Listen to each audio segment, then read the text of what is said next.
여러분 안녕하십니까? 포항 MBC 뉴스데스크입니다.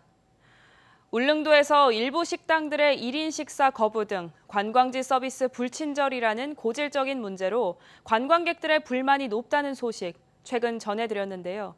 울릉군과 상인들이 1인 식사 메뉴를 표시하는 등 개선에 나섰습니다. 앞으로 늘어날 관광객 규모에 걸맞게 적절한 인프라 구축 등 장기적인 대책도 마련할 계획입니다. 박성아 기자입니다. 울릉도의 한 음식점. 위생업소 민간감시원이 메뉴판에 스티커를 붙입니다. 1인 식사 가능.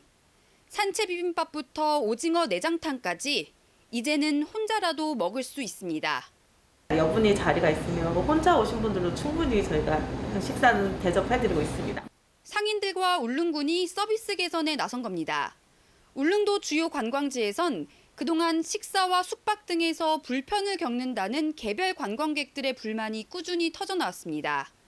늘어나는 관광객을 인프라가 미처 따라가지 못해 생기는 현상 중 하나인데 이 과정에서 서비스가 불친절하다라는 관광객들의 비판이 제기되기도 했습니다.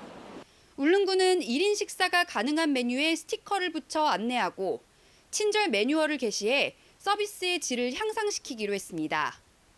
여기 섬이고 그러다 보니까 말투 부분에서도 손님들이 많이 이제 불쾌하시다고 하시는데 그런 부분은 이제 저희도 개선을.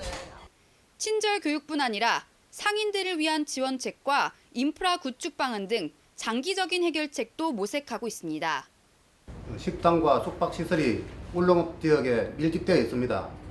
이렇게 밀집되어 있는 시설들을 서면과 북면 지역으로 다변화를 모색하는 한편 기반 시설도 확충하여 전문가들은 오버 투어리즘 문제가 발생하지 않도록 울릉도가 수용할 수 있는 관광객 규모를 추산하고 그에 따른 준비가 필요하다고 말합니다.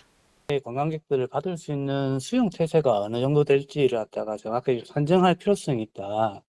단순히 100만이 아니라 관광객들이 울릉도를 갖다 정말로 즐기고 그다음에 다시 재방문할 수 있는 그런 여건이. 공항 개항과 더불어 100만 관광객 시대를 목표로 하고 있는 울릉도. 관광객 숫자를 늘리는 것뿐 아니라 적절한 대비책을 세워야 할 때입니다. MBC 뉴스 박성아입니다. 2차 전지 소재 사업에 대한 기대감으로 포스코 그룹 상장사들의 주가가 최근 급증하고 있습니다. 포스코 퓨처엠은 오늘 전장 대비 10.33% 오른 59만 8천 원의 거래를 마쳐서 시가총액이 46조 원을 넘으면서 42조 원인 현대차를 추월했습니다. 포스코홀딩스도 어제까지 연이틀 두 자릿수 상승한 데 이어서 오늘은 2.49% 오른 65만 8천 원의 장을 마감하면서 포스코그룹이 시총 순위 5위로 올라섰고 이 같은 포스코그룹주 강세에 힘입어서 코스피도 2,630대로 상승했습니다. 포스코 퓨처엠이 배터리 밀도와 출력이 높아서 고성능 자동차 배터리에 들어가는 하이니켈 NCA 양극재 생산 능력을 확대합니다. 포스코 퓨처엠은 지난 4월 포항에 연산 3만 톤 규모의 NCA 양극재 전용 공장을 착공한 데 이어서 오는 2025년까지 광양 율촌 산단에 연산 5만 2,500톤 규모로 하이니켈 NCA 양극재 전용 공장을 추가로 짓기로 했습니다. 포스코 퓨처엠은 글로벌 전기차 시장 성장 추세에 선제적으로 대응하기 위해서 오는 2030년까지 양극재 생산 능력을 100만 톤까지 늘릴 계획입니다. 5cm의 기적이라고 불리는 경주 남산의 열암곡 마애불상. 지난 2007년 완전히 엎어진 채로 발견이 됐지만 원형이 잘 보존돼 있어 큰 화제를 모았습니다.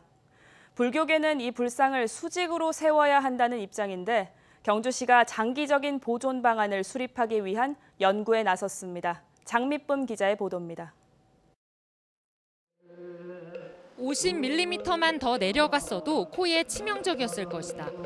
5cm의 기적으로 불리는 경주 남산 열암곡 마애불상은 지난 2007년 엎어진 채로 우연히 발견됐습니다. 무게 80톤, 5m 높이의 대형 안반에 조각된 불상은 놀랍게도 원형을 거의 완벽하게 보존한 상태였습니다. 이광우 박사는 마애불상이 9세기 초반에 제작돼 서쪽을 바라보며 서 있다가 신라 말이나 고려 초기에 지진에 의해 전도된 것으로 보인다고 밝혔습니다. 지금은 안정화돼 있는 상태지만 지난 2016년 경주 지진 당시 미세한 침하 현상을 보이는 등 근본적인 보존 방안이 필요하다는 지적이 끊이지 않았습니다. 특히 불교계는 불상을 다시 수직으로 세워야 한다는 입장입니다. 이광우 박사는 불상을 세우는 과정에서 불상이 흔들리거나 비탈면에 충돌할 가능성이 높다며 여러 가지 모의 실험을 거쳐야 한다는 입장을 밝혔습니다. 일단 현재로서는 집안 안정성이 양호해 불상 이동 작업에는 문제가 없을 것으로 평가됩니다. 한동수 교수는 마애불상은 사찰 건축의 하나로 만들어진 만큼 사찰 복원을 중심에 놓고 보존 방안이 수립돼야 한다고 조언했습니다. 경주시는 모든 가능성을 열어놓은 상태로 다양한 모의 실험을 시행한 뒤 수직 복원 여부를 최종 결정하겠다고 밝혔습니다. 수백 년간 엎어져 있었던 불상을 다시 세우는 것이 적절할지, 그리고 가능한 일인지 공학적, 역사학적 연구를 통해 사회적 합의를 모색하고 있습니다. MBC 뉴스 장미쁨입니다. 경북에서 중학교 입학생은 외부 유출이 많은 반면 고교 입학생은 경북으로 유입되는 학생 수가 많은 걸로 나타났습니다. 경북교육청이 최근 3년간 상급 학교 진학대 시도 간 교류를 분석한 결과 초등학교에서 중학교로 진학하는 단계에서 타시도 나간 학생은 728명으로 다른 지역 유입 430명보다 많았습니다.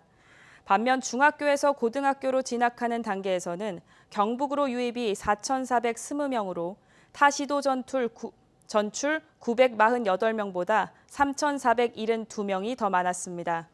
경북교육청은 고등학교는 학생의 진학과 취업에 직접적인 영향을 미친다는 점에서 진학과 취업을 위해서 도내 고교를 선택한 걸로 분석했습니다. 포항시는 올해 정부의 세수가 약 40조가량 감소할 걸로 예상됨에 따라서 사업 우선순위를 정해서 내년도 국비 예산 확보에 선제적으로 나서고 있습니다. 내년도 포항시 주요 신규 사업은 수소 연료전지 발전 클러스터 조성, 신약 디자인 플랫폼 구축, 영일만 산업단지 완충 저류시설 설치 등입니다. 시는 영일만 대교 및 항사댐 건설 설계비, 관동해 해양복합전시센터 건립비 등 주요 계속 사업 예산도 차질 없이 확보하기 위해서 힘을 쏟고 있습니다. 이번 집중호우로 경북에서만 25명의 사망자를 포함해서 44명의 인명피해가 발생했습니다. 대부분 산사태로 인한 피해였는데요. 산림청이 사방댐 등 산사태 방지시설 설치에 걸림돌이었던 사유림의 보상체계를 구체화하겠다고 밝혔습니다. 또 의견이 분분한 산사태 원인에 대해선 다음 주 중 현장 조사를 마치겠다고 말했습니다. 이도은 기자입니다. 이번 호우로 경북에선 10곳에서 산사태로 인한 인명피해가 발생했습니다. 이 10곳의 공통점은 산사태 취약지역 지정도, 사방댐 같은 산사태 예방시설 설치도 돼 있지 않았다는 점입니다. 이런 산사태 예방 사각지대가 경북의 태반입니다. 하지만 경북 전체의 산림 가운데 사유림이 91만 헥타르로 70%를 넘다 보니 사방댐 사업을 위해 산 주인의 동의를 기다리다가 사업이 지연되거나 무산되는 경우가 적지 않습니다. 특히 사유림 특성상 산지와 인접해 거주하는 주민은 국유림보다 월등히 많은 점도 산사태 인명피해를 키우는 요인이 됩니다. 산림청은 앞으로 사유림에 대해서도 주민 동의를 기다리지 않고 선제적으로 사방댐 등을 설치하기로 했습니다. 직권 지정하면서 동시에 딱 보상. 근데 보상이 따르지 않는 지정은 안 돼요.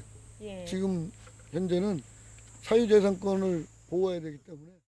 경상북도는 비교적 위험도가 낮은 산사태 우려 지역까지도 산사태 예방 사업에 포함시키기로 했습니다.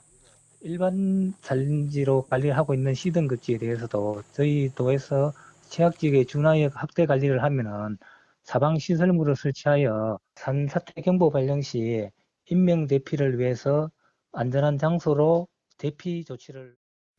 경북 지역 산사태 원인 조사는 다음 주쯤 예천을 끝으로 마무리될 예정입니다.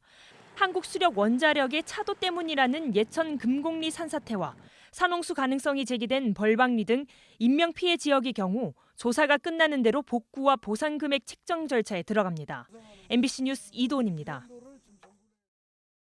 지난 15일 홍준표 대구시장까지 개장식에 참가해 야심차게 문을 연 신천 야외 물놀이장이 개장 사흘 만에 폭우로 물에 떠내려갔습니다. 대구시 의원들은 집중호우로 피해가 속출하는 가운데 개장한 물놀이장 운영에 대해서 질타를 쏟아냈습니다. 권윤수 기자입니다.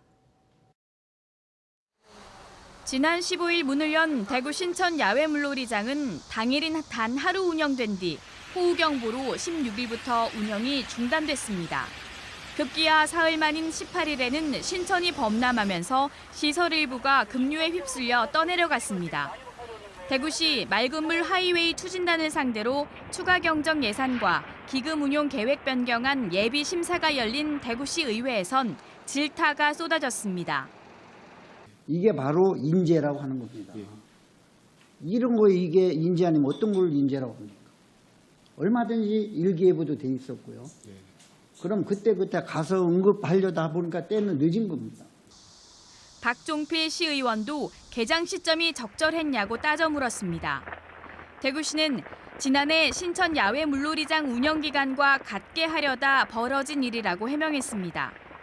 어찌되었건 변명 같지만 한 20년간 신천에 이렇게 사실은 유속이 세고 비가 온 적이 없었는데 올해 전국적으로 지금 많은 강우가 하다 보니까 그런 좀 심려를 끼쳐드려서 대단히 죄송스럽게 생각하고 있습니다.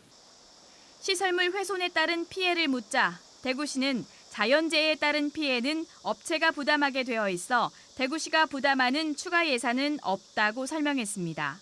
그러면서 휩쓸려간 야외 물놀이장을 다시 조성해 다음 달 초부터 20일까지 운영하겠다고 밝혔습니다. 내년에는 신천에 1년 내내 운영하는 4계절 물놀이장을 건립하기로 해 임시 물놀이장은 이번이 마지막입니다. 대구시 의회는 4계절 물놀이장도 폭우에 신천이 범람할 수 있는 만큼 피해를 최소화하는 매뉴얼을 강구하라고 주문했습니다. 극한 호우가 시시각각 전국을 옮겨가며 피해가 속출하고 있지만 한 치 앞도 내다보지 못한 행정에 따가운 비판이 쏟아지고 있습니다. MBC 뉴스 권윤수입니다. 오늘 오전 7시 49분쯤 울진군 죽변항 남동 이해리 해상에서 혼자 조업을 하다 실종된 60대 선장이 숨진 채 발견됐습니다.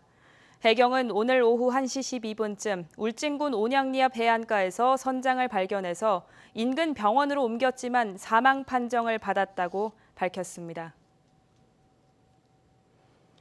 포항해양경찰서는 지난 21일 포항시 흥해읍 용안리 해상에서 서핑객 3명을 위협 운항해 수상레저안전법을 위반한 모터보트를 적발했습니다. 모터보트 운항자는 서핑객의 손짓을 보고 파도를 일으켜달라는 걸로 오인해서 서핑객에게 접근해 근접해 빠른 속도로 이동한 거라고 진술했습니다. 해경은 해상에서는 육상 도로와 달리 입욕객이 위험을 피하기 어렵고 작은 충격으로도 크게 다칠 수 있어서 수상 레저 활동 때는 주의해야 한다고 밝혔습니다. 8월 1일부터 보행권 확보를 위해서 인도의 1분만 주차에도 과태료가 부과됩니다. 행정안전부는 한 달간 운영됐던 불법 주정차 주민신고제 확대 시행 계도 기간이 이달로 종료되면서 다음 달 1일부터 승용차 기준 4만 원, 승합차 등은 5만 원의 과태료가 부과된다고 밝혔습니다. 불법 주정차 주민신고제는 주민이 불법 주정차 차량의 사진을 일정 시간 간격을 두고 촬영해서 안전신문고 앱으로 신고하면 관할 지자체가 과태료를 부과하는 제도입니다. 한국원자력환경공단이 하반기 직원을 공개 채용한다고 밝혔습니다. 채용 규모는 정규직 5명을 비롯해서 개방형 직위와 전문 계약직, 휴직 대체 기간제 근로자와 체험형 인턴 등 모두 15명입니다.